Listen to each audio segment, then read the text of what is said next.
this is tonight's news, 5th of October 2017, and they're on about Ted Heath, the paedophile who used to run the country, who sold this country out to the UN. Let's have a listen to the news, see what they have to say.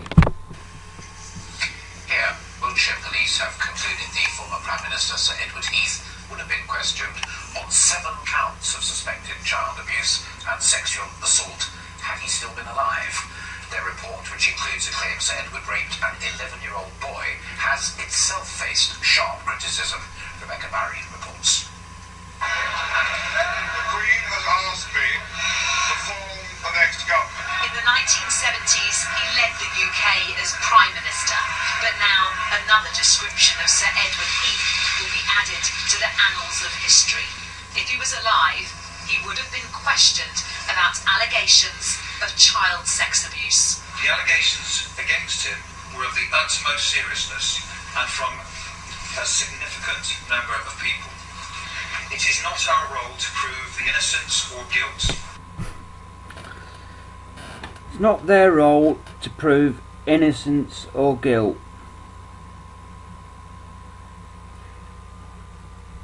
So, all these crimes, that's okay, because he's dead, is it? Same with Jimmy Savile.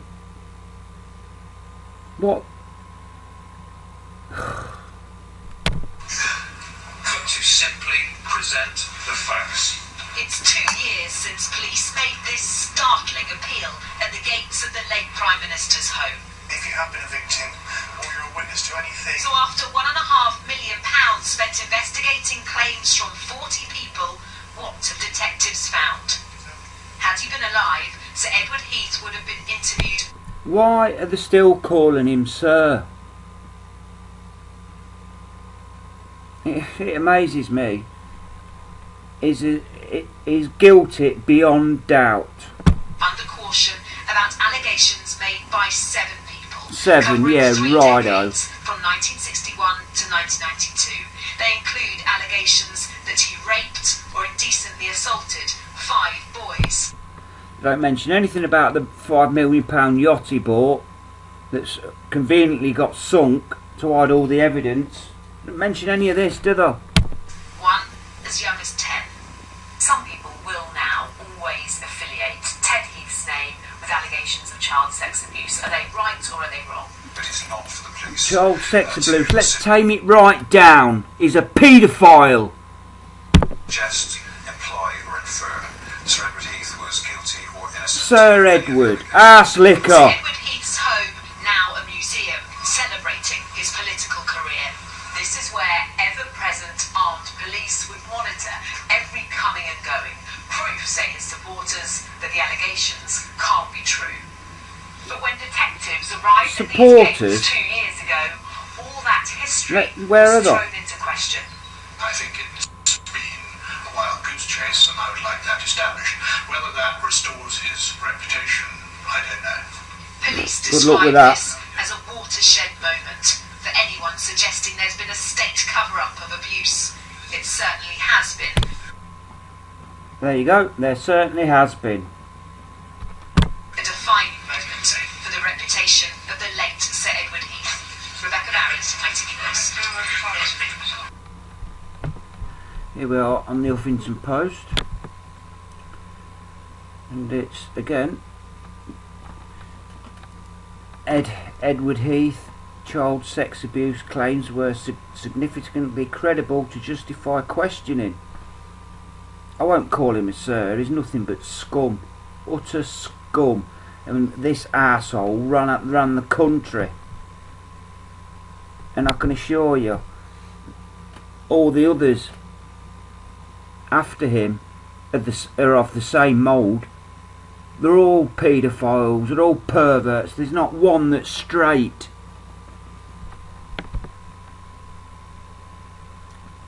And they've been allowed to get away with it simply because they're blackmailed. Anybody that's caught with their pants down is blackmailed. Look at that disgusting, awful... Ugh! I am so glad he's dead.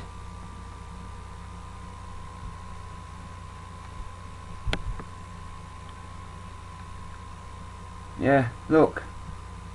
Good old Jimmy. And we all know what happened to Jimmy Savile, don't we? Hey. Where all that stems back to, the good old BBC. Ugh. A paedophile caught. And a chap, a barrister called Michael Shrimpton, blew the whistle on him, and he got chucked in prison. I think it was for 10 years. Funny enough, how long do these arseholes serve? Yeah. And this is it. I found the video on this. This is what I watched quite a while back when I first discovered he was a blooming paedophile. It's disgusting. The QC, as I mistakenly said last week. You're English, you would say that, wouldn't you? Well, I am British. I'm in favour of the British, and I certainly count myself as a patriotic Englishman. And I am a Britisher, yes. But we are the good guys. And one of the reasons why we're the good guys is we don't approve of the killing of children. We've never get British intelligence setting up a shooting like the Sandy Hook shooting in the United States, which again was set up by the Germans via Mexico. And a bunch of crazy Mexican drug gangsters rolling up to a school, shooting up the kiddies. I mean, it's just absolute nonsense. The British intelligence would never touch an operation like that with a barge pole. I mean, you said yourself that parts of British intelligence have been infiltrated by other countries. So, I mean, you know, how can you say we would never do such a thing? Oh, well, then it's not we, is it? If a German, let's take the assassination of David Kelly, that was done by GO2, which is the German operation in London. And you've got German assets inside Thames Valley Police, for example. Where you've got Brits working for the Germans, then you, in my view, is you blame the Germans. You don't blame the Brits, because the Germans are paying them or blackmailing them. Paedophilia is a wonderful means, if you're a hostile intelligence agency, of blackmailing politicians. The reason it's particularly disgusting, quite aside from the element of sexual abuse and coercion and corruption of young people, that's disgusting in and of itself. But what makes it particularly vile, and we saw this in the Madeleine McCann case, and that's why the Madeleine McCann case was so heartbreaking and tragic. If the children are, and I'm afraid with paedophilia we sometimes have babies being abused, but if you're not talking babies, if you're talking toddlers who are able to recognise the people who are abusing them, since the people, there's absolutely no point doing it unless the politician is high profile. Since you're talking about people who are on television, people who are high profile, you have to murder the children in order to protect your asset. So for the Germans, it was essential that the boys that were being taken onto the yacht, that was a death ride. When Jimmy Savile was taking, let's say, a 14-year-old boy down to Morning Cloud, handing him over to Heath or a member of the crew on the yacht, it was a death ride. That was that boy's last journey on Earth, because there was no way in the world, recognising Heath, that he could be allowed back on shore. And Savile must have known this, and that's partly why Savile was probably deeply into religion. You often find this, in fact, that where people get involved in murder, their consciences start to eat at them, and they suddenly turn to religion late in life, and Savile, certainly there are signs that he did that. The quite nice thing about human beings is that we generally find murder very difficult. It's a lot more difficult to do than you might think reading spy novels. He also had, I'm sure, at Edward Heath, because you've got to murder the kiddies in order to protect your asset, supplying of children to paedophile politicians is an extremely messy, murderous, dangerous business. The case of Madeleine McCann, as I revealed in Spy Hunter, it was in my report to the Joint Intelligence Committee, which was put on the web in the German network, which is even... So, that's how it works. These people that are put into become our Prime Minister and run the country are in there for a purpose, because they've been blackmailed, and the people that blackmailing them is the bloody Rothschilds who own all the banks. But again, peel back another page, who funded the Rothschilds in the first place? The church. This is all down to the church, the Vatican.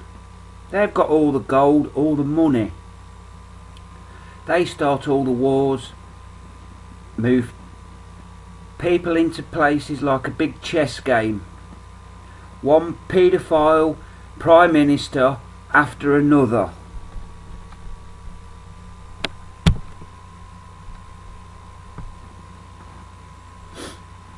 Can you see there? Got old George Osborne, Nathan Rothschild, David Cameron, the Billingdon Club, cocaine prostitutes and black rent boys. And these people run the country.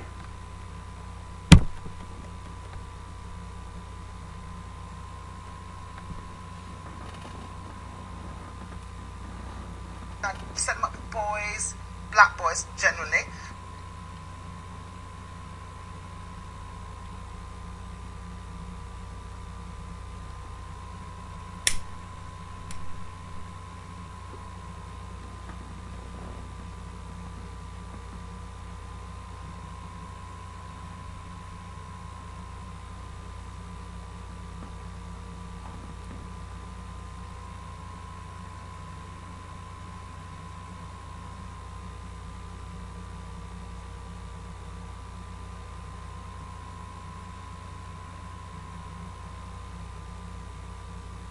Thank you for joining us, Natalie Rowe.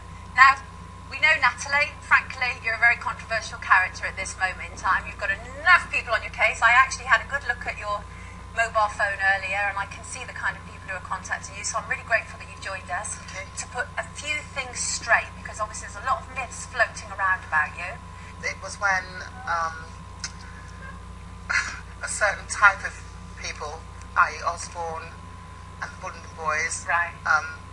Who I'd met through my son's father, William Sinclair, Right.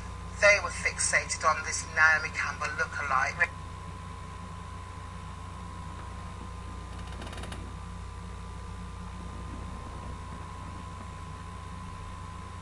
The girls that worked for me, and I'm going to be clear, they were prostitutes. Right. I only sent them on one occasion in 1994 Right. to the Bullen Club. Right. I'd sat down with Christopher Coleridge, George Osborne, and William Sinclair, who's the father of my son, who had described the kind of girls they wanted to send. Right. And I was A, to supply the girls, and B, to supply the cocaine. Right. I sat with all three of them, George, William, Christopher, and discussed what kind of girls, how much drugs they wanted.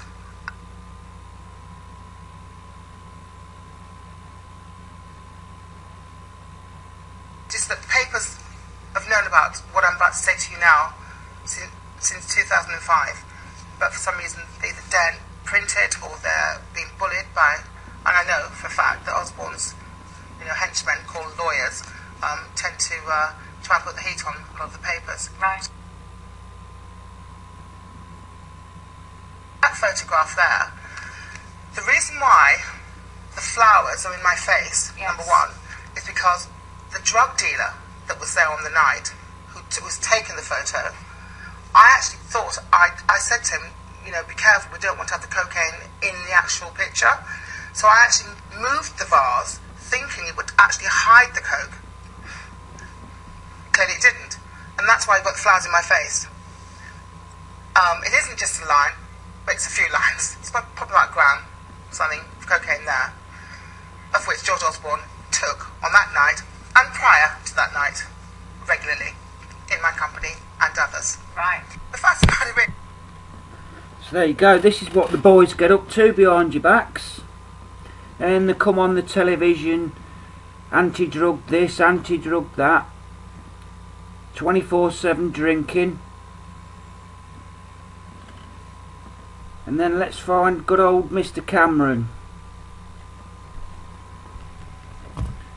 Now I heard this a while ago and did a bit of research and found quite a number of videos, and this one sort of says most of it all, really.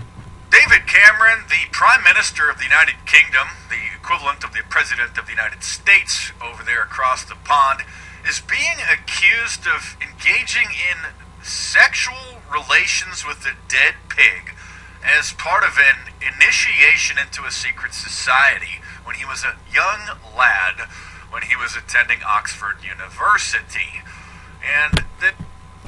So, it's an initiation into a secret society.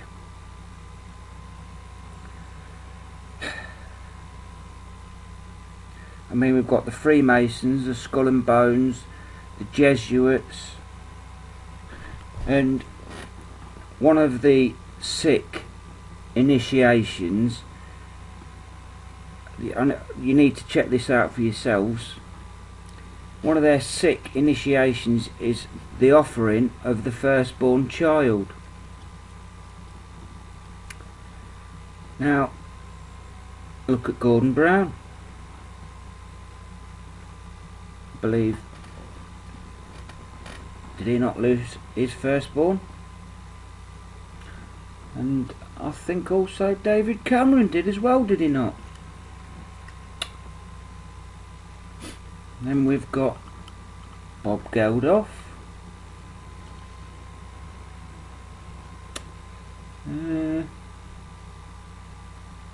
Oh yeah. And the McCanns. Strange that, they all lost their firstborn child.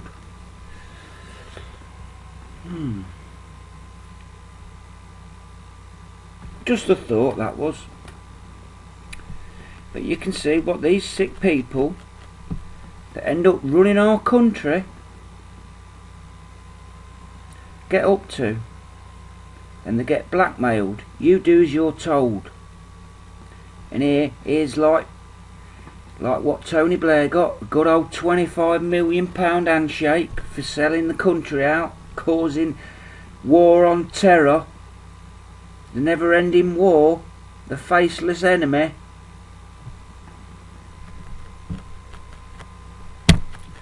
And then there's another one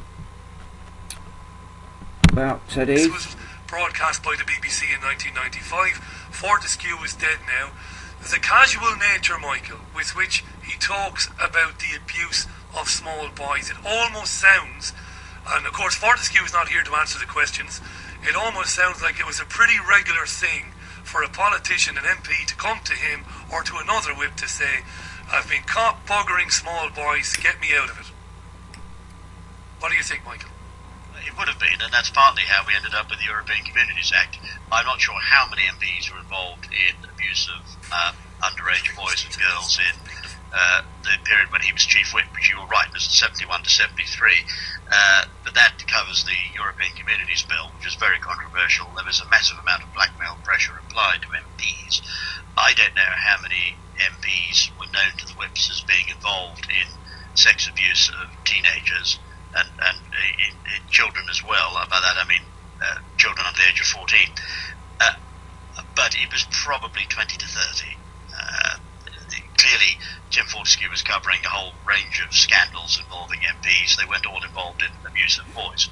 But it was a fair number, and that would include Labour MPs as well. Clement Attlee, the Labour leader, was involved in abuse of boys. They were supplied to him by a German intelligence-controlled boys' home in the East End of London, out of Toynbee Hall. It's something that had been going on for a very long time. By the way, I should say this for our listeners who've not heard you and I talk before. Michael and I have one fundamental disagreement. When Michael says German intelligence, I think what he really means, and it sounds a bit patronising, I certainly don't mean to patronise him, because he's obviously a very, very smart man, but I think he mistakes, when he says German, I think what he really means is Rothschild Zionists. And that's what I really believe now. We're not going to waste any time arguing about that, because we've had this debate several times before, you and I. I absolutely respect your opinion, and that's why you're here. But I don't believe this German thing. I think that what we're talking about is even more sinister. But we're not. There's no point in us arguing about that again, like two bloody rams butting heads on it. We've had these disputes before. Michael, Ian, and others please ask Michael Ritchie as a matter of urgency. Did Ted Heath take us into the EU on unfavourable terms because he was being blackmailed over his paedophilia? Yes, is the short answer. I mean, he wasn't just being blackmailed, he was also on the German payroll. It's now known that he went on the German payroll in 1937. He was initially paid £250 a year in sterling, which was a lot of money for the son of a carpenter at Oxford, Balliol College, Oxford, in the late 1930s. The payments increased substantially after the war, and a lot of them were laundered through Peking.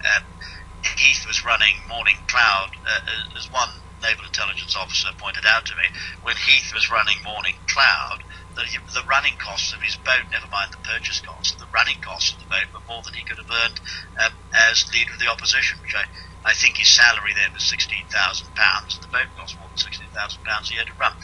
You know, it had a crew, and Heath wasn't somebody who knew something about Heath's sailing ability. He pointed out to me many years ago that he wasn't actually that good a sailor.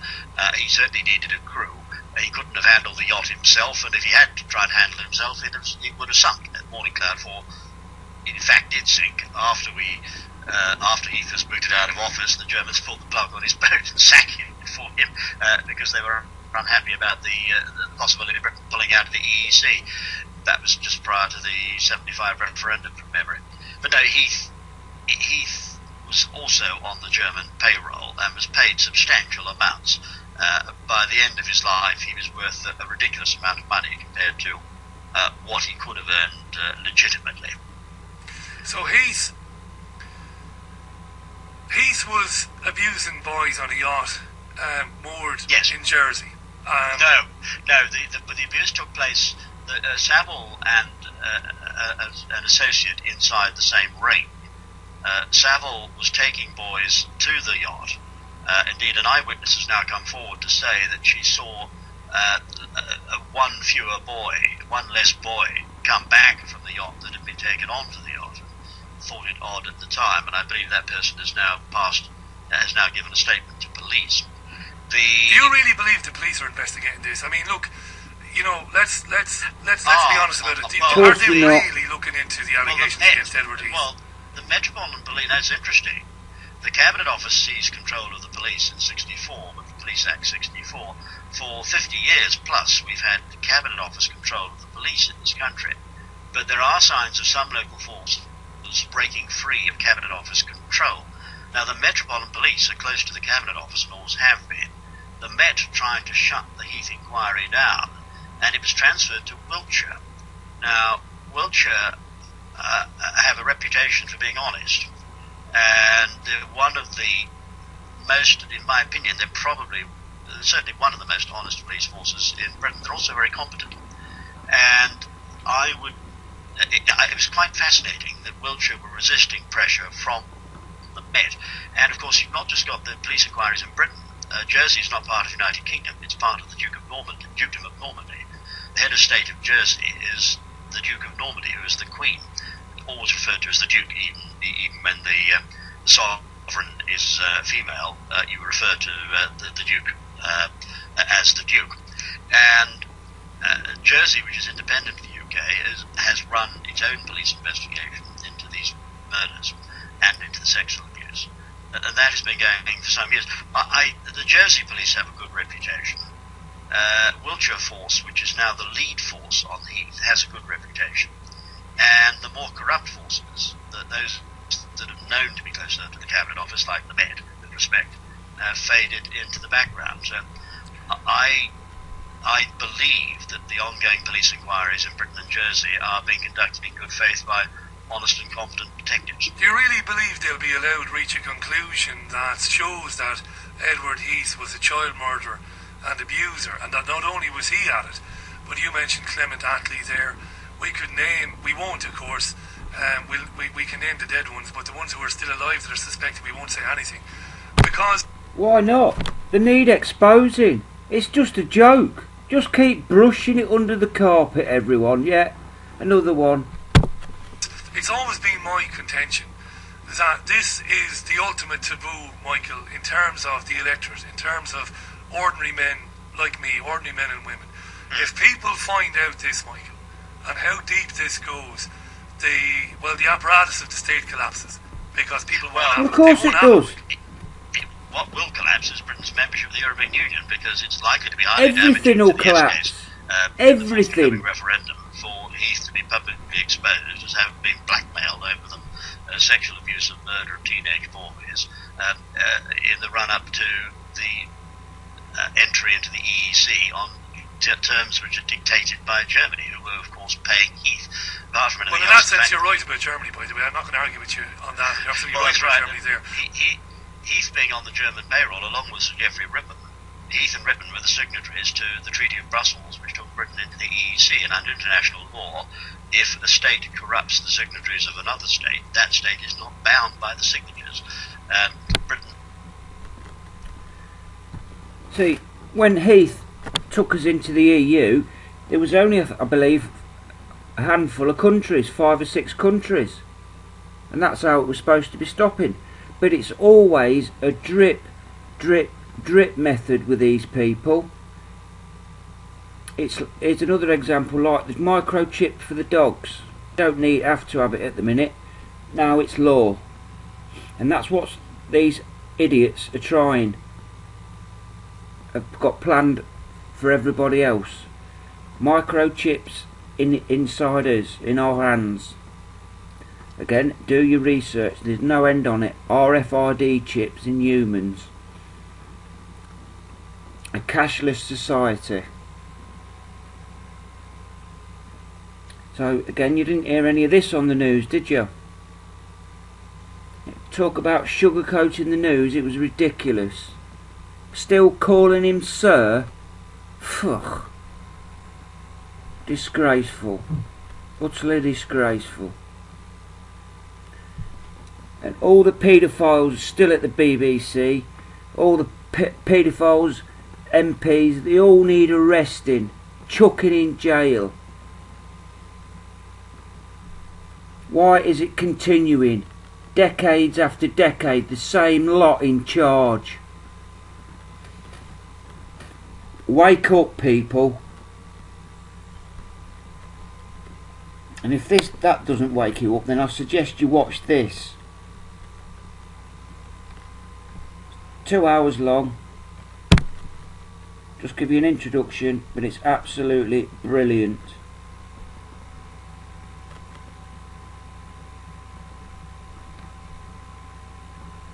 And then have a look looking into this as well. Birth certificate scams.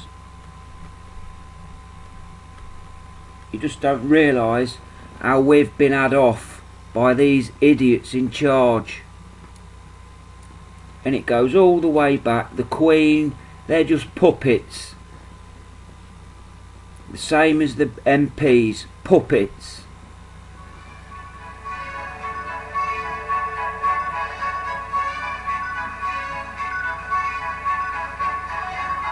So, if you see your name with the title Mr. or Mrs., or they use our name in uppercase, this is back to Admiralty law.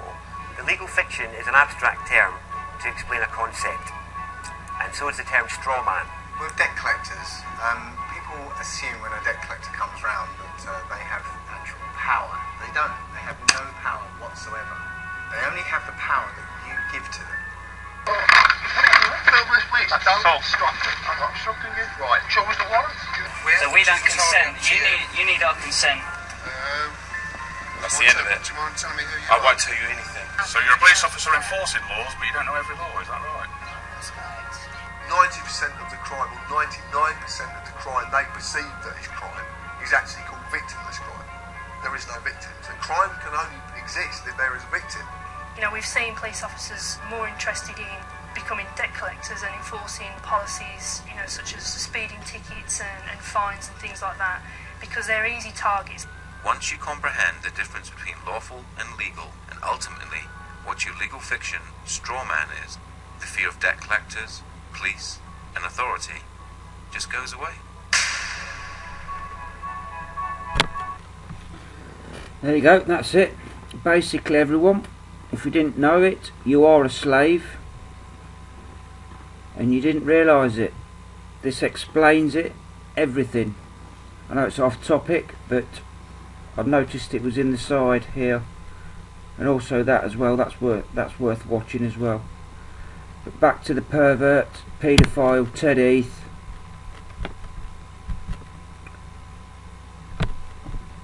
You didn't see any of that on the BBC or ITV News, did you?